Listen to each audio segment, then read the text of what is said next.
CBSE words में आपका स्वागत है। तो हम पढ़ रहे थे क्लास 6 मैथ्स का 4th चैप्टर, इसका नाम है डाटा हैंडलिंग एंड प्रेजेंटेशन, और ये चैप्टर ऑलमोस्ट कंप्लीट हो चुका है। आज इसका लास्ट टॉपिक डिस्कस करेंगे।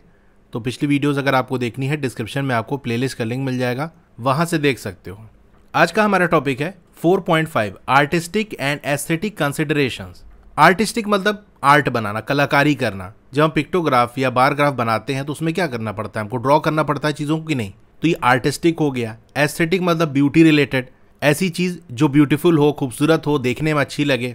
तो बार ग्राफ, पिक्टोग्राफ ये डाटा प्रेजेंट करने का वो तरीका है जो दिखने में भी अच्छा लगता है। यहाँ ड्रॉ भी करना पड़ता है, आर्टिस्टिक वाला काम भी होता है और दिखने में भी अच्छा होता है, यानी एस्थेटिक होता है। In addition to the steps described in previous sections, there are also some more artistic and aesthetic aspects one can consider when preparing visual presentation of data to make them more interesting and effective. तो पिछले section के अंदर हमने कुछ steps देखे थे, किस तरीके से हम पिक्टोग्राफ या बार ग्राफ ड्रॉ करते हैं। यहाँ पर कुछ और आर्टिस्टिक और एस्थेटिक एस्पेक्ट को हम कंसीडर करेंगे, यानी इसमें और एडिशनल चीज़ें ड्रॉ करेंगे और ज़्यादा उसको ब्यूटीफाई करेंगे, ताकि जो विजुअल प्रेजेंटेशन है डाटा का, जो डाटा हम दिखा रहे हैं विजुअली, वो और ज़्यादा इंटरेस्टिंग हो जाए और ज़्यादा इफेक्टिव हो जाए। इफेक्टिव मतलब उससे इन्फॉर्मेशन लेना और आसान हो जाए। इसके लिए हमको करना क्या पड़ेगा? First, when making a visual presentation of data such as pictograph और bar graph, it is important to make it fit in the intended space. देखो, बार ग्राफ या पिक्टोग्राफ जो भी आप बना रहे हो, उसमें एक बात का ध्यान रखना कि जो इंटेंडेड स्पेस है, जो जगह आपको दी है, जैसे आपको अपनी नोटबुक में बनाना है तो उसका जो पेज है, किसी चार्ट पे बनाना है तो चार्ट के जो स्पेस है उसमें जो आप बार ग्राफ या पिक्टोग्राफ बना रहे हो वो फिट आ जाना चाहिए। ऐसा ना हो कि आपने बनाना शुरू किया, उसके बाद आपको पता चला रही जगह कम पड़ गई, अब क्या करें। अब जैसे हमारे पास ये एक टेबल दिया था, इसमें क्लास के नाम लिखे थे और कितने स्टूडेंट प्रेजेंट हैं किस क्लास में, ये इन्फॉर्मेशन थी। अब आपको इसका बार ग्राफ बनाना था। हॉरिजॉन्टली आपने क्लास को अरेंज कर दिया, वर्टिकली नंबर ऑफ स्टूडेंट को अरेंज कर दिया। अब आपने 1 यूनिट लेंथ को 1 स्टूडेंट के बराबर मान लिया। अब दिक्कत क्या आएगी, ये देखो, 1 यूनिट लेंथ 1 स्टूडेंट के बराबर है ना, तो नंबर 1 1 के गैप पे लिखेगा, 0 से स्टार्ट होते हुए। तो 0 आपने लिखा, फिर 1 2 3 इस तरह से करते करते 13 तक लिखे, फिर 14 15। अब आप फंस गए, ऊपर तो जगह ही खत्म हो गई।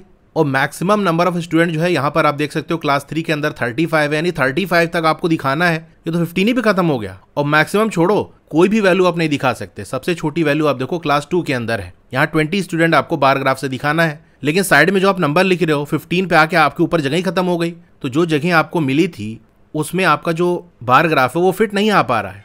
अगर मान लो आप ड्रॉ करोगे, सारा बार ऊपर की तरफ निकल जाएगा, आपकी जगह में आ ही नहीं रहा, फिट ही नहीं आ पा रहा है, तो गड़बड़ हो गई ना।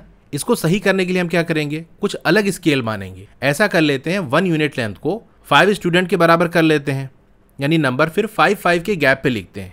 तो अब देखो यहाँ पर 0 5 10 15 इस तरह से करते करते 40 तक हमने नंबर लिख दिया। बड़े अच्छे तरीके से हमारी जो जगह मिली थी वहाँ पर ये बार ग्राफ आ गया। ठीक है, तो ये बात का ध्यान रखना है, जो जगह आपको मिली है, जो इंटेंडेड स्पेस है, उसके अंदर अच्छे से फिट हो जाए जो भी आप पिक्टोग्राफ या बार ग्राफ बना रहे हो। तो इसके लिए आपको करना पड़ेगा, सही तरीके की स्केल माननी पड़ेगी। ऐसी स्केल जिसका यूज करके आपका जो बार ग्राफ या पिक्टोग्राफ है वो अच्छे से फिट हो जाए उस जगह पर जहां आपको ड्रॉ करना है।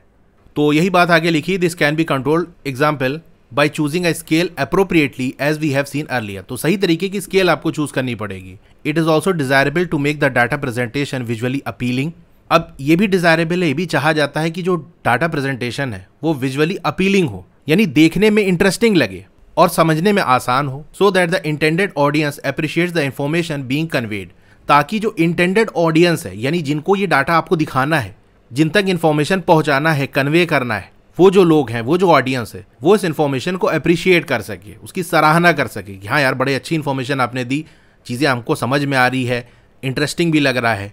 ठीक है, अब आप कहोगे ड्रॉ करना तो हमने सीख लिया कैसे ड्रॉ करना है, अब इसको और अच्छा कैसे बना सकते हैं, क्या और करना पड़ेगा हमको। तो चलिए थोड़ा सा एक एग्जाम्पल लेके इस चीज़ को समझते हैं। Let us consider an example. Here is a table naming the tallest mountain on each continent along with the height of each mountain in meters. अब इस टेबल के अंदर आप देख सकते हो अलग अलग कॉन्टिनेंट्स के अंदर जो टॉलेस्ट माउंटेन है उनकी इन्फॉर्मेशन दी है और उनकी जो हाइट है वो दिया है आपको मीटर्स के अंदर। जैसे एशिया की बात कर ले, इसमें सबसे टॉलेस्ट जो माउंटेन है, सबसे ऊंचा जो पहाड़ है वो आपका एवरेस्ट है।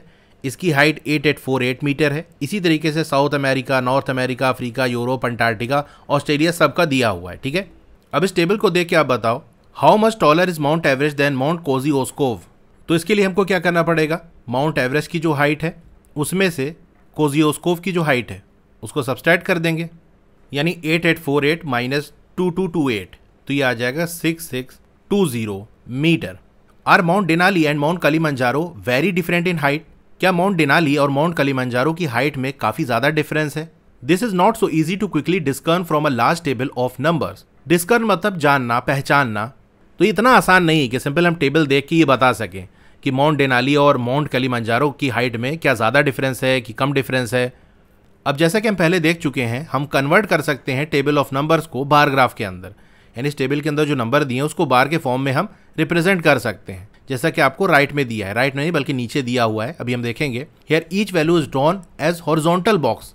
तो यहाँ पर हर जो वैल्यू है वो हॉरिजॉन्टल बॉक्स है, यानी हॉरिजॉन्टल बार से शो की गई है। दीज आर लॉन्गर और shorter depending on the number they represent. तो ये लॉन्गर है, लंबे हैं या छोटे हैं, ये डिपेंड करेगा कि कौन सा नंबर रिप्रेजेंट कर रहे हैं।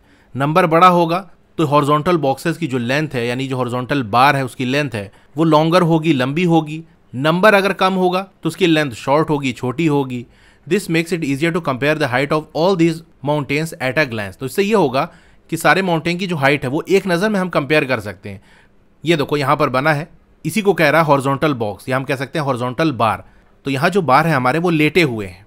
अब एक नज़र में देख के हम बता सकते हैं कौन सा माउंटेन टॉलर है, जिसका बार सबसे लंबा होगा। एवरेज सबसे छोटा कौन सा है? कोजियोस्कोव है। इसके बीच में काफ़ी डिफरेंस है देखने को मिल रहा है। एक नज़र में ही हम किसी को भी कंपेयर कर सकते हैं। जैसे हमसे कह रहा था ना, माउंट डेनाली और कलिमंजारो में बताओ क्या इनकी हाइट में ज़्यादा डिफरेंस है? देख सकते हो दोनों की हाइट में ज़्यादा डिफरेंस नहीं है, बस थोड़ा सा डिफरेंस है। एक नज़र में देख के हमने आंसर दे दिया। तो टेबल से उतनी इन्फॉर्मेशन हमको आसानी से नहीं मिल पा रही थी, लेकिन हमने जब बार ग्राफ बनाया तो इन्फॉर्मेशन और आसानी से हमको मिल गई और जल्दी हमने इन्फॉर्मेशन यहाँ से निकाल ली। तो ये तो हमने ड्रॉ करना सीखा है। अब नया क्या है इसमें ज़रा हम देखते हैं।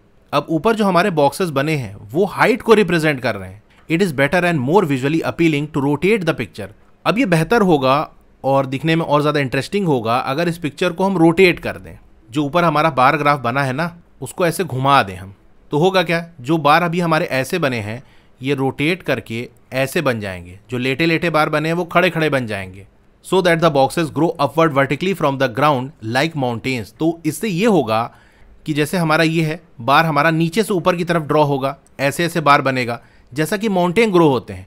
भाई माउंटेन नीचे से ऊपर की तरफ होता है कि नहीं? कहने का मतलब ये है कि माउंटेन की हाइट होती है। हम क्या कहते हैं, माउंटेन कितना ऊंचा है, ये थोड़ी नहीं कहते माउंटेन कितना लंबा है, हाइट की बात करते हैं ना।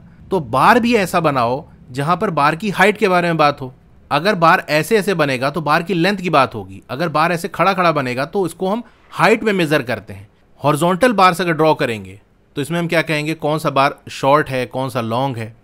अगर वर्टिकल बार बनेगा तो इसमें हाइट को कंपेयर करेंगे, किसकी हाइट ज़्यादा है, किसकी हाइट कम है। और माउंटेन के केस में भी तो हम यही करते हैं, हाइट ही को तो कंपेयर करते हैं। तो जिस तरीके की इन्फॉर्मेशन है उसी जैसा हम बार ग्राफ बनाएंगे। यानी ये ऊपर वाला जो हमने बनाया है ये भी सही है, बना सकते हैं, लेकिन इससे बेहतर ये है कि वर्टिकल बार के थ्रू इस इन्फॉर्मेशन को शो करो, क्योंकि वर्टिकल बार के अंदर हाइट की बात होती है और माउंटेन की जो इन्फॉर्मेशन दी है वो भी हाइट की बात कर रही है। तो ये सही रहेगा, यानी इससे बेहतर है जो कि ऊपर ड्रॉ हुआ है। A bar graph with vertical bar is also called a column bar. अब ऐसा बार ग्राफ जहाँ पर वर्टिकल बार्स बने होते हैं इसको हम कॉलम ग्राफ भी कहते हैं। तो अगर मान लो क्वेश्चन आपको दे दिया गया, टेबल दिया, इन्फॉर्मेशन दिया और आपसे कह दिया कॉलम ग्राफ आप बना दो, तो याद रखना यहाँ पर आप जो बार ग्राफ्स बनाओगे वो वर्टिकल होने चाहिए bar. Columns are pillars you find in the building that hold up the roof. अब ये कॉलम्स क्या होते हैं? ये खंबे होते हैं। घरों के अंदर, बिल्डिंग के अंदर जो खंबे बनाए जाते हैं उनको हम कॉलम्स कहते हैं। इसी पे हमारी छत टिकी होती है। Below is the column graph for the table of tallest mountains. तो वही जो ऊपर हमारा टेबल था उस सेम इन्फॉर्मेशन का हमने बार ग्राफ बनाया है, लेकिन यहाँ पर बार हमारे कैसे हैं, वर्टिकल है, खड़े खड़े हैं। From this column graph it is easier to compare and visualize the heights of mountain. अब यहाँ देखो, उससे बेहतर आपको देखने में लग रहा है। माउंटेन की हाइट को कंपेयर करना है ना, तो देख लो कौन सा बार ज़्यादा ऊंचा है, किस बार की हाइट ज़्यादा है। तो हाइट से हाइट को कंपेयर कर रहे हैं, और वहाँ पर हाइट की इन्फॉर्मेशन हम लेंथ से कंपेयर कर रहे थे, तो वो उतना अच्छा नहीं बनना था। ये ज़्यादा सही है। In general it is more intuitive. Intuitive का मतलब किसी भी चीज़ के बारे में आपके मन के अंदर ख्याल आना, यानी दिल से आवाज़ आना कि हाँ ये चीज़ सही है। तो आमतौर से ये ज़्यादा इंट्यूटिव होता है, यानी हमको लगता है कि हाँ ये सही है। जैसे ऊपर दोनों जो बार ग्राफ बनाए थे हकीकत में वो दोनों सही है, लेकिन नीचे वाला ज़्यादा हमको सही लग रहा है क्योंकि हाइट को हम हाइट से ही शो कर रहे हैं। और सजेस्टिव भी होता है, यानी सजेस्ट भी किया जाता है कि भाई ऐसा करो। और विजुअली अपीलिंग भी होता है, दिखने में और ज़्यादा इंटरेस्टिंग होता है। To represent heights that are measure upward from the ground using bar graph that have vertical bars और कॉलम, कि हम हाइट को रिप्रेजेंट करें जिसको हम ग्राउंड से ऊपर की तरफ मेजर करते हैं। जैसे माउंटेन है, माउंटेन की हाइट कैसे कंपेयर करेंगे, ज़मीन से वो कितना ऊपर की तरफ है इस तरह मेजर करते हैं। तो उसको हम वर्टिकल बार से या फिर कॉलम से शो करें तो ये ज़्यादा इंट्यूटिव भी होता है, सजेस्टिव भी होता है और विजुअली अपीलिंग भी होता है। इसी तरीके से जो लेंथ होती है वो पैरेलल होती है ग्राउंड से। हमारी ज़मीन ये है, अगर लेंथ की बात करते हैं तो हम ऐसे बात करते हैं ना, कोई चीज़ कितनी लंबी है। एग्जाम्पल, डिस्टेंस बिटवीन लोकेशन और अर्थ। ज़मीन पे कोई दो जगह हैं, उसकी लोकेशन की बात करें तो हम क्या कहते हैं, एक जगह यहाँ पर है, एक जगह यहाँ पर है, इसके बीच की दूरी कितनी है। तो देखो डिस्टेंस हम ऐसे नापते हैं, हॉरिजॉन्टली नापते हैं। Are usually best representing using bar graph with horizontal, ये आर्स नहीं होगा, यहाँ बी रह गया, बार्स। तो अगर कोई इन्फॉर्मेशन ऐसी दी जा रही है, यहाँ लेंथ की बात हो रही है, तो उसको हम हॉरिजॉन्टल बार से शो करेंगे। ठीक है, तो समझ गए। अगर हाइट की बात हो रही है तो उसको वर्टिकल बार से शो करना, अगर लेंथ की बात हो रही है उसको हॉरिजॉन्टल बार से शो करना, ये ज़्यादा बेहतर है। ड्रॉ दोनों तरह से भी कर सकते हो, सही दोनों रहेगा, लेकिन बेहतर कौन सा है उसकी बात हो रही है। अब यहाँ पर जो फिगर इट आउट है उसको हम कर लेते हैं। Question number 1, if you want to visualize representing the data of the height of tallest person in each class in your school, would you use a graph with vertical bars और horizontal bars, why? तो अगर आपको data represent करना है जहाँ पर आपके school के हर क्लास में कौन सा टॉलेस्ट पर्सन है, सबसे लंबी हाइट वाला पर्सन कौन सा है, तो उसके लिए कैसा बार यूज़ करोगे। अभी मैंने आपको बताया हाइट की बात हो रही ना, तो वर्टिकल बार्स का आप यूज़ करना। क्यों ऐसा करेंगे, चलिए रीज़न की बात कर लेते हैं। तो इसका आंसर आप ऐसे लिख देना, I will use a graph with vertical bars. फिर आपको वाई पूछा था, रीज़न बताना था, तो आप लिखोगे because heights are naturally visualized as upward. जब हाइट की बात करते हैं तो वहाँ पर ऐसे ऊंचाई की बात करते हैं, नीचे से ऊपर या ऊपर से नीचे, ये कितना है। So showing greater height as taller bar going upward matches how we understand height in real life. तो अगर ज़्यादा हाइट को हम टॉल बार से शो करेंगे, वो बार जो ऊपर की तरफ जा रहा हो यानी वर्टिकल बार, तो ये मैच करता है उस चीज़ से कि रियल लाइफ में हम हाइट को किस तरीके से अंडरस्टैंड करते हैं। जहाँ हाइट की बात आती है तो तुरंत आपके माइंड में आता होगा हाँ कोई चीज़ कितनी ऊंचाई पे है, कितना ऊंचा है, उसकी बात हो रही होगी। ये हमारी रियल लाइफ के अंदर हमने हाइट को इसी तरह समझा है। तो उसी तरीके से अगर हम बार को ड्रॉ करेंगे तो उसको तुरंत समझना हमारे लिए और रिलेट करना आसान हो जाता है, इसलिए हम ऐसा कर रहे हैं। फिर इसके अंदर सेकंड क्वेश्चन है, if you are to make a table of longest river on each continent and their length. अगर आपको एक टेबल बनाना हो जहाँ पर हर कॉन्टिनेंट की जो लॉन्गेस्ट रिवर है, सबसे लंबी नदी है, उसको दिखाना हो और उसकी लेंथ कितनी है ये दिखाना हो, तो क्या प्रेफर करोगे, कैसा bar graph, vertical bar graph या हॉरिजॉन्टल? तो ये मैं आपको बता चुका हूँ, जब लेंथ की बात करें तो हॉरिजॉन्टल बार की बात कर लो। भाई लेंथ ऐसे मेजर करते हैं ना, हॉरिजॉन्टल बार ऐसे बना दो, क्योंकि जो रिवर है वो ज़मीन पे फ्लो करती है कि नहीं, ऐसे ही फ्लो करेगी ना, नीचे से ऊपर, ऊपर से नीचे तो नदी आती नहीं, तो बार भी ऐसे ही बना लो। Try to find out this information. अच्छा, ये इन्फॉर्मेशन आप पता करो कि अलग अलग कॉन्टिनेंट में कौन सी रिवर लॉन्गेस्ट है, उसकी क्या लेंथ है, और फिर उसका टेबल बनाओ और बार ग्राफ बनाओ। फिर आप आंसर दो, which continent have longest reverse. तो इसका आंसर आप लिख देना, I will use a graph with horizontal bars because horizontal bars allow for easy comparison of length which is specially useful in this case. तो यहाँ पर horizontal bars हम draw करेंगे, यानी रिवर का अगर जो हमको बनाना है, क्योंकि जो हॉरिजॉन्टल बार है वो लेंथ को दिखाते हैं और हमें जो रिवर की इन्फॉर्मेशन दी वो भी लेंथ की ही तो दी है, तो लेंथ को कंपेयर करना आसान हो जाएगा। तो क्वेश्चन में आपसे टेबल ड्रॉ करने को कहा था और बार ग्राफ बनाने को कहा था, तो वो भी हमने बना लिया। टेबल के अंदर आपको क्या करना है, पहली रो के अंदर कॉन्टिनेंट का नाम लिख देना है, फिर हर कॉन्टिनेंट के अंदर जो लॉन्गेस्ट रिवर है उसका नाम लिख देना और उसकी क्या लेंथ है वो लिख देना है।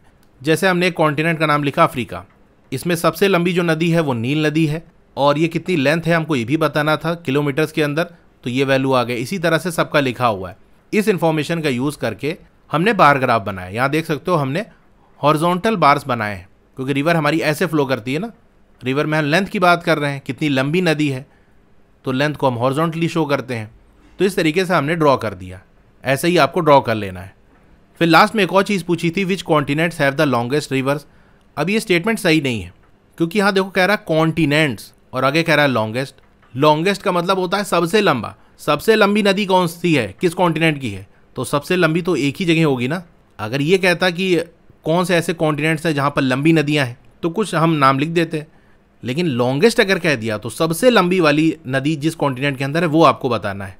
तो बेसिकली आप यानी स्टेटमेंट इस तरह से होना चाहिए, which continent has the longest reverse नहीं होगा, रिवर होगा। किस कॉन्टिनेंट के अंदर सबसे लंबी नदी है, तो देखो सबसे लंबी नदी कौन सी है, नील नदी है। किस कॉन्टिनेंट का पूछा है, ध्यान रखना क्वेश्चन में क्या पूछा है, कौन सी नदी नहीं, किस कॉन्टिनेंट के अंदर है, अफ्रीका के अंदर।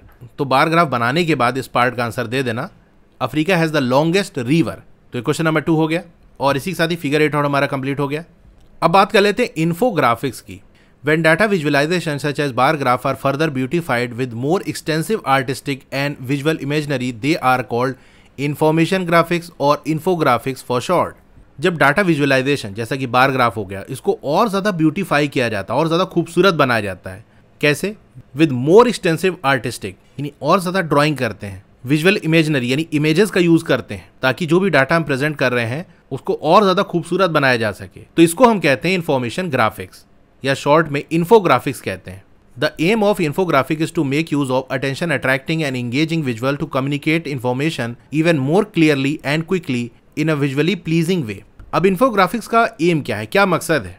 मकसद ये है कि जो इन्फॉर्मेशन हम पहुंचाना चाहते हैं वो और ज़्यादा अटेंशन अट्रैक्टिंग हो, यानी लोगों का ध्यान खींचने वाली हो, और इंगेजिंग हो, यानी एक नज़र पड़ जाए तो लोग उसको देखें। इसके साथ साथ और क्लियरली और जल्दी इन्फॉर्मेशन को वो कन्वे कर सके बड़े ही प्लीजिंग वे में, अच्छे तरीके से। यानी इन्फोग्राफिक्स का यूज़ करके हम जो विजुअल रिप्रेजेंटेशन है उसको और ज़्यादा अट्रैक्टिव, इंगेजिंग और ज़्यादा क्लियर, जल्दी इन्फॉर्मेशन देने वाला ये बना लेते हैं। As an example of how infographics can be use to communicate data even more suggestively, let us go back to the table above listing the tallest mountain on each continent. तो ऊपर जो हमने टेबल देखा था जहाँ पर हर continent के अंदर जो टॉलेस्ट माउंटेन है, वही वाला एग्जाम्पल हम उठा लेते हैं। वहाँ पर हमने बार ग्राफ ड्रॉ किया था वर्टिकल बार्स का यूज़ करके, यानी कॉलम्स का यूज़ करके, न कि हॉरिजॉन्टल बार्स का, to be more indicative of mountains. क्योंकि माउंटेन में हम हाइट की बात करते हैं, इसीलिए हमने वर्टिकल बार्स का यूज़ किया, ना कि हॉरिजॉन्टल बार्स का।